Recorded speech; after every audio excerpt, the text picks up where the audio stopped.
성경을 뭐 끊임없이 읽어도 의외로 우리가 뻔한 건데 모르는 게 있어요. 오늘 말씀도 이제 그 중에 하나인데, 여러분, 내가 주를 사랑하나이다. 이거 뭐 평범한 말 같잖아요. 근데 놀랍게도 이 고백한 사람이 다윗밖에 없어요.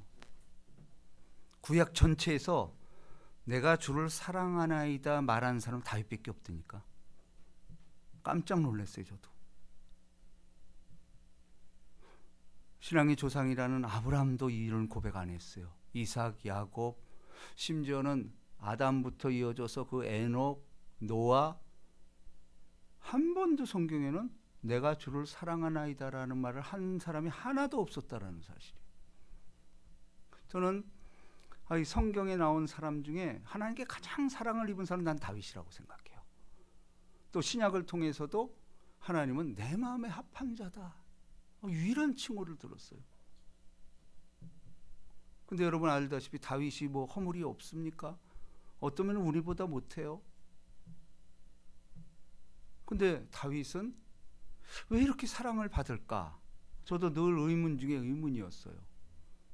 뭐 고백을 잘하고 근데 알고 보니까 유일하게 오늘 나온 이 구절, 나의 힘이신 여호와여 내가 주를 사랑하나이다. 다윗의 유일한 고백이에요, 이게. 어느 누구도 이런 고백을 한 사람이 없었다라는 사실을 제가 깜짝 놀랐습니다.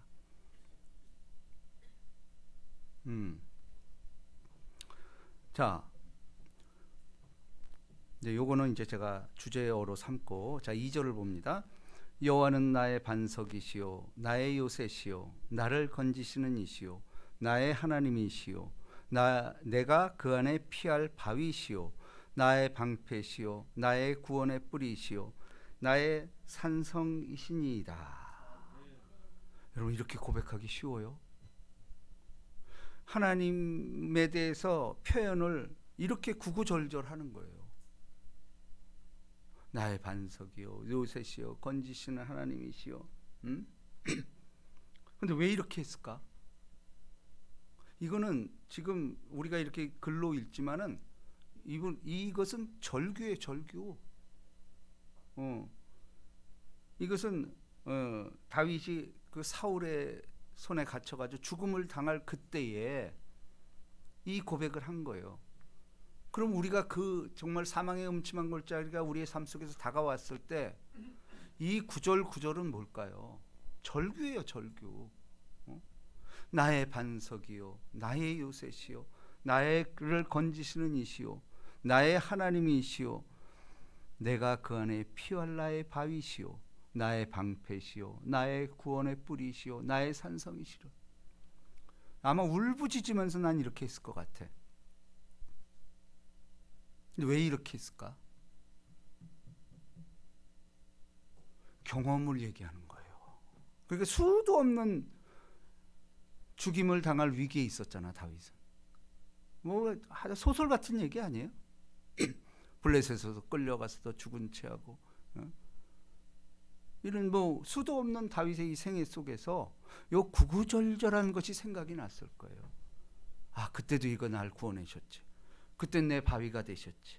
그때는 내 방패가 되셨지. 구원의 뿔 만지는 거, 산성이었지. 이건 자기 신앙 체험의 고백이에요. 그리고 또 더 큰 환란이 왔는데 이때도 이 말을 고백하고 있다라는 거예요. 자, 내가 찬송을 받으실 여호와께 아뢰리니 내 원수들에게서 구원을 얻으리로다. 자, 미래형을 쓰잖아요. 그러니까 이 얘기는 뭐냐면 다윗은 내가 죽는 날까지 끊임없는 이 적군들의 방해와 올무를 갖추려고 하는 거, 뭐 다윗의 생에 계속 나오잖아. 근데 미래에 대한 확신을 하는 거예요. 내 원수들에게서 구원을 얻으리로다. 미래에도 지금 방패요 요새요 나의 산성이시요 미래에도 이렇게 해줄 것이다. 이 신앙의 강력한 고백이에요. 아마 울부짖으면서 이렇게 했을 거예요. 자, 4절. 사망의 줄이 나를 얽고 불의의 창수가 나를 두렵게 하였으며 수월의 줄이 나를 두르고 사망의 올무가 내게 이르렀도다. 이거는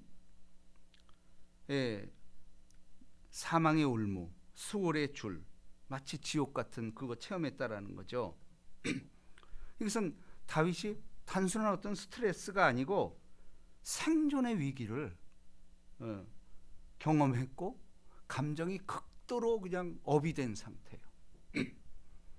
그렇지 않겠어요? 이게 당장 죽을 이 위기가 온 거예요. 그런데 우리는 어떻겠어? 그야말로 진짜 이 찬송이 있잖아요. 또 믿는 사람도 이걸 통해서 알 수 있는 게 뭐죠? 다윗도 하나님 택한 백성이 합한 자임에도 불구하고 이렇게 부르짖고 울부짖고 그냥 구구절절 단어를 써가면서 하나님을 읍소하는 이 믿음, 이거는 오늘 사는 우리 믿는 사람도 이렇게 극한 두려움을 경험한다라는 거예요. 그렇지 않아요? 저만 해도 그런데요. 저도 목회를 하면서 죽고 싶은 마음이 여러 번 들었어요. 이걸 이해가 가는 거야. 여러분도 마찬가지잖아요. 신앙생활하면서 사업을 하면서 하나님 어찌하여 나를 버리셨나이까 이럴 때 없어요? 다윗은 우리보다 더 큰 이 고난 속에서도 오늘을 사는 우리에게 메시지를 던지는 것은 우리도 극한 두려움을 경험할 수 있다라는 거예요. 근데 분명한 것은 고난이 크고 클수록 하나님 크게 쓰잖아. 그죠? 이것 또한 메시지입니다. 자, 6절 우리 다 같이 읽습니다. 시작. 내가 환난 중에서 여호와께 아뢰며 나의 하나님께 부르짖었더니 그가 그의 성전에서 내 소리를 들으시며 그의 앞에서 나의 부르짖음이 그의 귀에 들렸도다. 자, 이게 이제 마지막 고백인데 뭐죠? 그의 성전에서, 성전 신앙이 있었죠. 다윗은 내 이름을 둔 곳, 이 성전 신앙 오늘날 뭐예요? 교회입니다. 교회를 통한 이 성전에서 주님은 우리에게 새롭게 말씀하고 있다라는 거예요. 자, 그런데 오늘 제가 여러분들에게 이제 핵심이 1절이에요. 사실은 나의 힘이신 여호와여 내가 주를 사랑하나이다. 근데 이게 최초 고백이고 구약에는 이 고백밖에 없어요. 그죠? 이게 어떤 뜻일까? 근데 우리가 구약에는 사랑이라는 표현이 우리는 사랑 하나로 통일되어 있지만 이게 원어에는 여러 가지가 나와요. 뭐 대표적인 게 헤세드 그러잖아. 헤세드가 제일 많이 나오죠. 너무도 많이, 이거 뭐 긍휼히 여기다 이런 뜻도 있고, 또 아하브라는 것도 이게 참 귀한 사랑. 그러니까 이제 이것이 그리고 여기 나오는 나의 힘이신 여호와여 내가 주를 사랑하나이다라는 원어는 라함이라는 뜻이에요. 구약에 유일하게 한 번 나오는 거예요. 라함. 자, 사실 라함이라는 말은 여기 처음 등장을 하지만 근데 뜻을 풀어준 성경이 있어요. 이 라함이 뭘까? 이 단어는 여기가 최초로 나옵니다. 자, 이사야서 49장을 봅니다.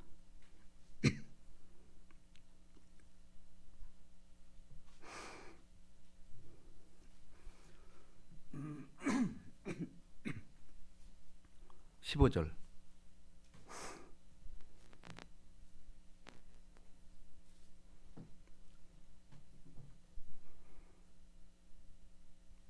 자, 라함이라는 뜻을 풀어준 성경 구절이에요. 이게 어떤 뜻일까? 자, 한 목소리로 시작. 여인이 어찌 그 젖먹는 자식을 잊겠으며 자기 태에서 난 아들을 긍휼히 여기지 않겠느냐. 그들은 혹시 있을지라도 나는 너를 잊지 아니할 것이요. 자, 이거 보세요. 우리 다 자녀를 낳아봤잖아. 특히 여성들은 이거 잘할 거 아니에요? 여인이 자기가 낳은 애 굶고 있어. 그것처럼 진짜 슬픈 일이 있을까요? 젖이 안 나와. 근데 애는 울부짖는 거야. 여인이 어찌 그 젖 먹는 자식을 잊겠으며 자기 태에서 난 아들을 긍휼히 여기지 않겠느냐. 그들이 혹시 있을지라도 나는 너를 잊지 아니할 것이다. 하나님은 이 사람도 이렇게 자기 자식 구한 줄 아는데 나는 어떨 것 같냐 이거. 내가는 너를 만들었을 뿐만 아니고 너를 사랑하되 끝까지 사랑한다는, 내가 너를 가만두겠느냐라는 절규죠. 자, 이것이 라합이라는 뜻이에요. 그러니까 구구절절한 그 어미의 마음, 자기 앞에서 죽어가는 그 아들을 살리라는 그 구구절절한 그 우리 애끓는 마음, 이 말이 녹아 있는 거예요. 이걸 다윗이 말을 라함, 이 말 속에 포함이 되어 있다는 얘기입니다. 자, 또 한 군데 나온 것이 시편 103편을 봅니다.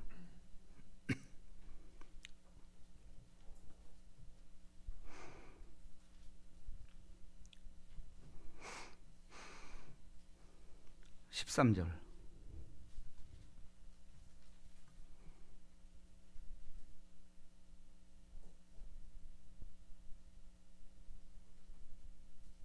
자, 13절 다 같이 시작. 아버지가 자식을 긍휼히 여김 같이 여호와께서는 자기를 경외하는 자를 긍휼히 여기시나니. 이게 구구절절 요 말로 이렇게 나와 있죠. 아버지의 마음이라는 거예요. 라함. 이 라함이라는 아주 귀한 단어를 우리가 지금 접하고 있습니다. 다시 본문으로 돌아가면요. 나의 힘이신 여호와여, 내가 주를 사랑하나이다. 이 사랑 속에는 구구절절한 그야말로 고백이 들어 있습니다. 근데 이 사랑한다는 고백은 유일하면서도 결국은 우리 많은 사람들이 주님 사랑합니다, 하나님 사랑합니다, 이런 고백들은 하죠. 우리도 어찌 보면 찬양을 통해서도 하잖아요. 그런데 우리는 사실 따지고 보면 주님을 사랑한다 말할 때 많은 사람들이 의무적으로 해. 그죠? 의무적. 그건 뭐냐면 남이 하니까 따라서 하는 거야. 그거 안 하면 좀 이상하고. 그러니까 사랑합니다 하면 따라서 사랑합니다 그러고 너무 의무적으로 한다라는 거예요. 근데 여기서 나의 힘이신 여호와여, 내가 주를 사랑하나이다 그러면서 그 뒤에 반석, 요새, 건지 막 이렇게 그냥 수식을 대잖아. 내가 경험했던 그 하나님, 그게 사랑이라는 거예요. 그 자체가 사랑인데 바로 여기서 말하는 다윗의 고백은 어떤 의무적으로 하는 그런 고백이 아닌, 아까 그 해석할 때 저 시편 110편 보죠. 아버지가 자식을 긍휼히 여긴 같이, 아버지라는 말을 도입하잖아요. 그죠? 그 얘기는 뭐냐면은 우리의 고백은, 하나님을 사랑한다는 이 고백은 의무가 아니라 관계예요. 관계. 아버지와의 관계 속에서 오는 이 사랑하는 신앙을 보여주는 거예요. 이게 굉장히 중요한 겁니다. 자, 여기서 우리가 알 수 있는 것은 신앙은 위기 전에 준비되는 관계라는 거예요. 그러니까 이게 무슨 얘기냐면은 다윗은 준비가 돼 있는 거예요. 어떤 처지에 놓일지라도 사망의 음침한 골짜기로 다니자 해를 두지 않지, 계속 그런 고백을 하잖아요. 바로 다윗은 이 관계를 통해서 늘 준비가 돼 있다라는 거예요. 위기 속에서도 이 기도는 가장 강력한 행동이다. 이게 시편이면서 기도잖아요. 기도면서 찬양이에요. 이거보다 강력한 게 없죠. 그리고 다윗의 이런 고백 속에는 어떤 신념이 있을까요? 하나님 반드시 들어주신다. 그 경험을 통해서 계속 얘기하는 거예요. 아, 주님 나한테 그때도 이러지 않았습니까? 그때도 이러지 않았습니까? 그때도 이러지 않았습니까? 우리도 사실 신앙생활이라는 건 뭐냐면은 이런 체험들을 쌓아나는 과정이에요. 그러니까 이런 체험이 많은 사람들은 어떤 처지에 놓이든지 실을 읊을 수가 있는 거야. 그렇잖아요. 이게 얼마나 참 자신감 있는 표현이라는 거예요. 자, 그런데 자, 제가 이제 지금부터 하는 것이 이제 결론입니다. 구약에는 지금 다윗의 고백, 내가 주를 사랑하나이다라는 게 최초면서 마지막이에요. 이렇게 나온 게 없어요. 이 얘기는 뭐죠?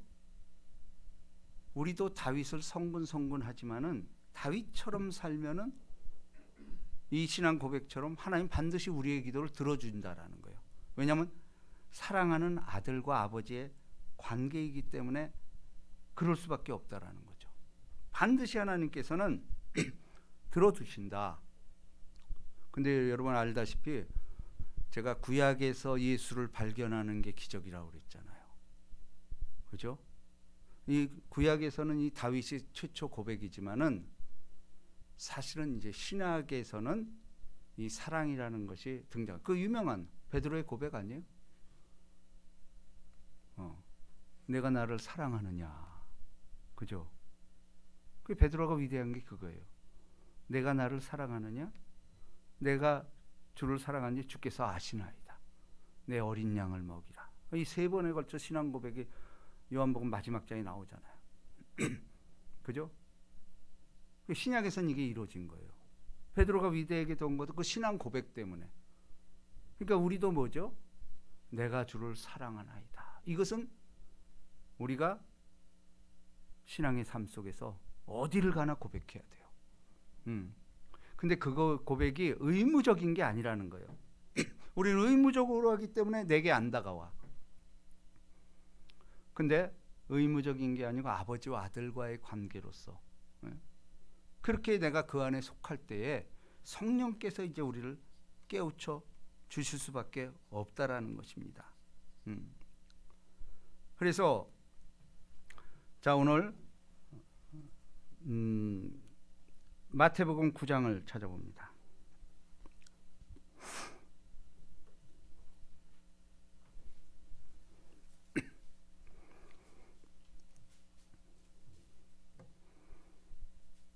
(36절)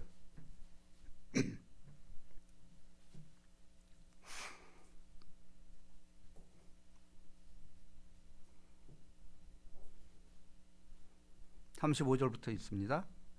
35절, 36절 다 같이 시작. 마을에 예수께서 모든 도시와 마을에 두루 다니사 그들의 회당에서 가르치시며 천국 복음을 전파하시며 모든 병과 모든 약한 것을 고치시리니라. 다시 무리를 보시고 불쌍히 여기시니 이는 그들이 목자 없는 양과 같이 고생하며 귀진함이라. 자, 아까 제가 구약에서는 이 라함이란 단어가 다윗이 최초로 썼고 이거밖에 없어요. 이 고백이. 근데 만일에 이 라함이라는 말을 이제 70인역이라는 게 있어요. 그걸 아주 70인역이라는 건 뭐냐면 히브리어를 헬라어로 번역한 거예요. 그러면 라함이라는 말을 헬라어로 번역했을 때 어떤 말이 될까? 지금 여기에요. 무리를 보시고 불쌍히 여기사. 요 말이 라함이란 뜻이에요. 70인역의 라함이란 말을 헬라어로 번역한 건데 여러분 많이 들어봤을 거예요. 네.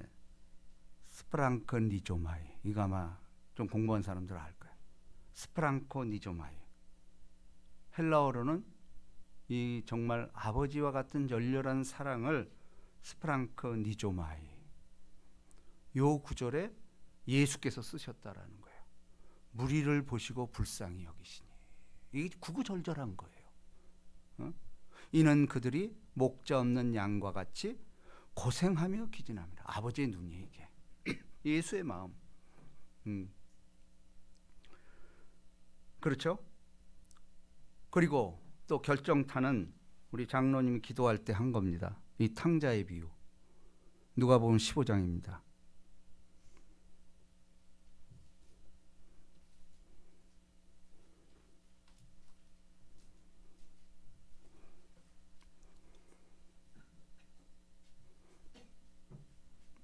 자, 19절부터 20절까지 다 같이 시작. 지금부터는 아버지의 아들이라 일컬음을 감당하지 못하겠나이다. 나를 품꾼의 하나로 보소서 하리라 하고 이에 일어나서 아버지께로 돌아가니라. 아직도 거리가 먼데 아버지가 그를 보고 측은히 여겨 달려가 목을 안고 입을 맞추니 아들이 이르되 아버지 내가 하늘과 아버지께 죄를 지었사오니 지금부터는 아버지 아들이라 일컬음을 감당하지 못하겠나이다 하니. 자, 여기서 20절에 나오는 이에 일어나 아버지께로 돌아가니라. 아직도 거리가 먼데 아버지가 그를 보고 측은히 여겨 달려가 목을 안고 입을 맞추니. 이게 참 감격적인 장면이죠. 아버지가 그를 보고 측은히 여겨. 여기 측은히 이게 스프랑커 니조마이 람이란 뜻이에요. 구구절절 끓는 이 다윗의 마음이 신약에서 이렇게 표현하고 있다라는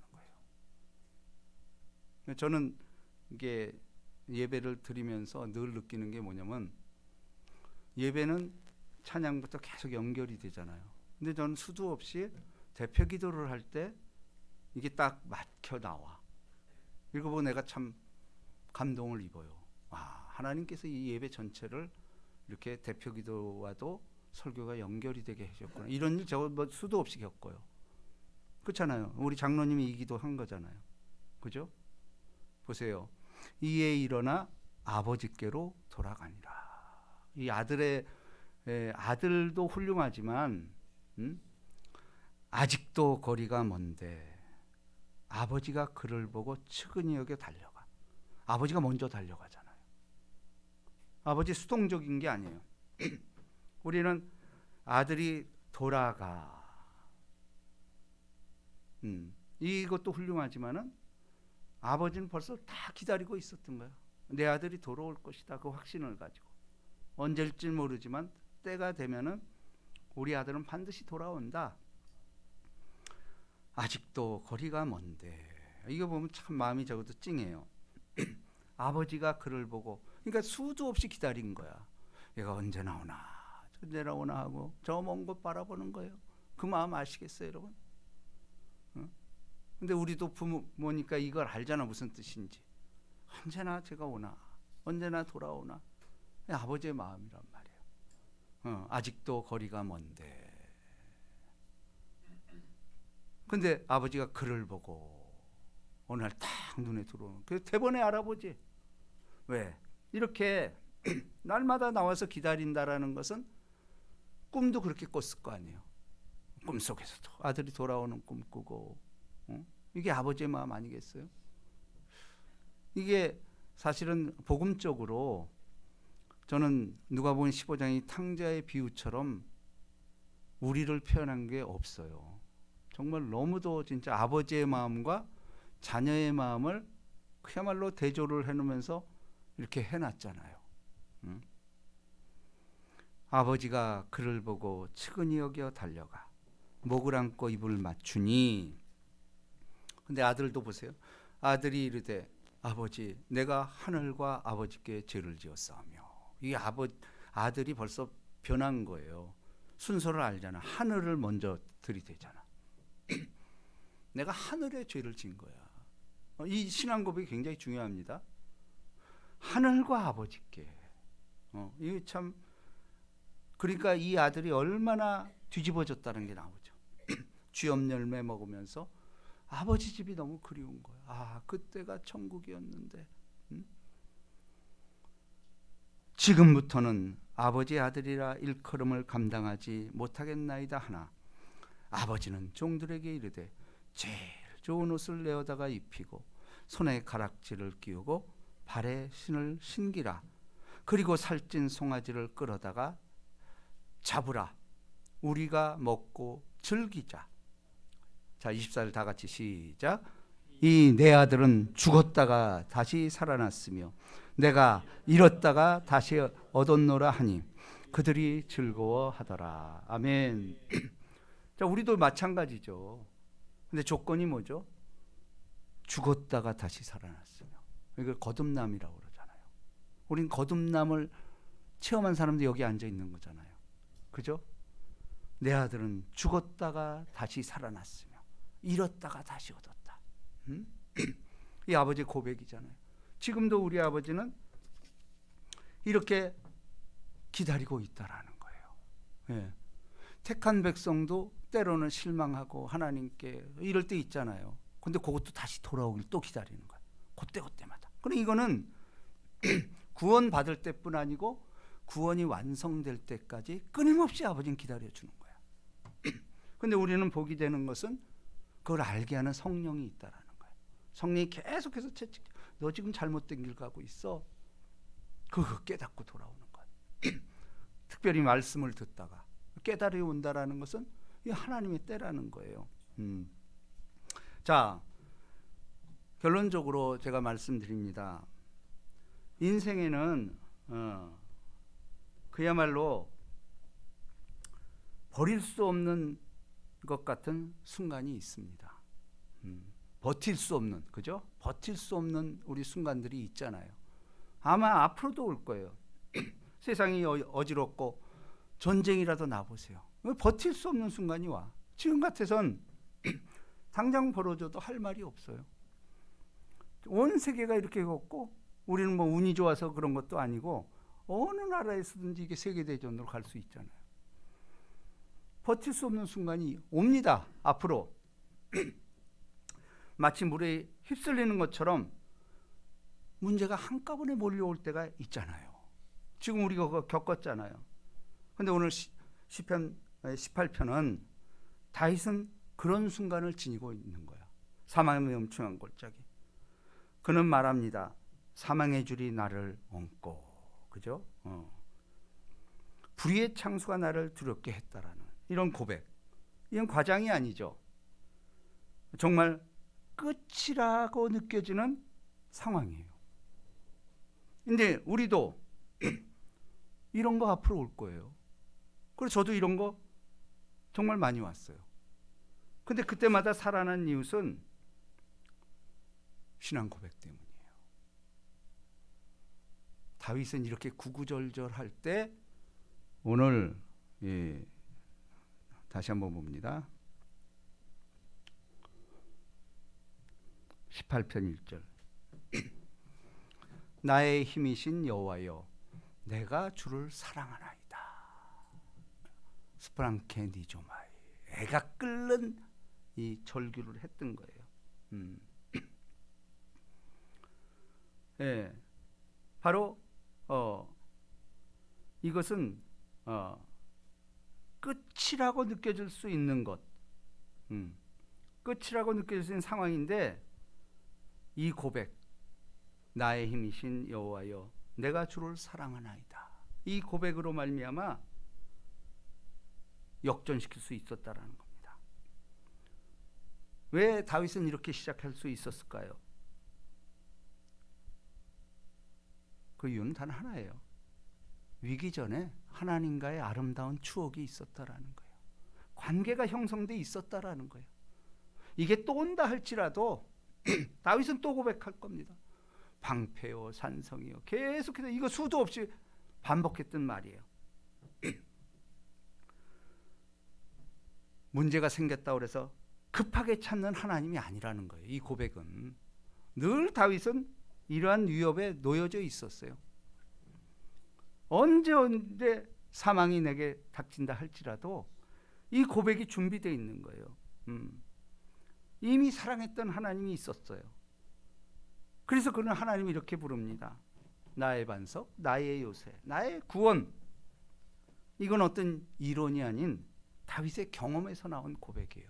우리도 마찬가지예요. 이런 게 됐을 때 우리 여러분이나 저나 여기까지 올 때 수많은 질고와 아픔, 고독, 죽음 이런 거 다 겪었잖아요.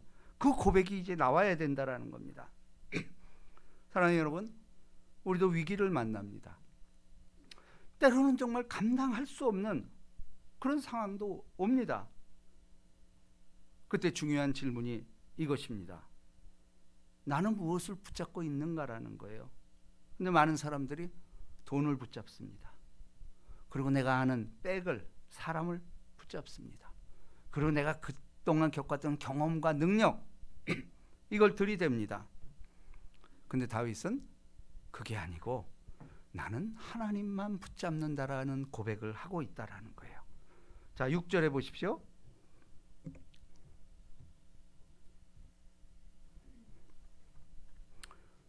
내가 환난 중에서 여호와께 아뢰며 나의 하나님께 부르짖었더니 이게 사랑의 고백이에요. 그가 그의 성전에서 내 소리를 들으시며 그의 앞에서 나의 부르짖음이 그의 귀에 들렸도다. 부르짖음. 그러니까 너는 내게 부르짖으라 내가 내게 응답하겠고 너희가 알지 못한 크고 비밀한 일을 너에게 보이리라. 자, 하나님은 우리의 기도를 들으시는 분이십니다. 뭐 틀림없는 사실이죠. 여러분이 어떤 상황이 바뀌지 않아도 하나님께 부르짖을 수 있다면 그건 아직 끝이 아니라는 사실입니다. 기도할 수 있다는 것은 하나님이 여전히 일하고 계신다는 증거예요. 그죠? 기도할 수 있다라는 건 하나님이 일하시는구나. 지금도 일을 하고 계시구나. 자, 오늘 이 말씀은 우리에게 이렇게 말씀합니다. 무너질 때 하나님을 붙잡아라. 감정이 무너져도 상황이 무너져도 하나님은 무너지지 않습니다. 그리고 그 하나님은 여러분의 기도를 듣고 계십니다. 오늘 다윗의 고백처럼 내가 하나님을 사랑하나이다. 이 고백들하는 유일한 고백. 이거 안 해서 그래요. 애를 끓는 그 스프랑케 니조마이. 이게 신약에 이루어지잖아요. 바로 돌아온 탕아가 돌아오는 아버지의 마음, 측은히 여기는 마음. 하나님 지금도 여러분과 저를 측은히 여기고 있어. 언제나 돌아오면 품어주는 거예요. 먼저 달려와요. 이 복이 임하시기를 주님의 이름으로 축복합니다. 우리 사랑합니다 이 고백을 한번 찬양으로 합시다. 사랑합니다라는 말을 하나님 굉장히 좋아하십니다.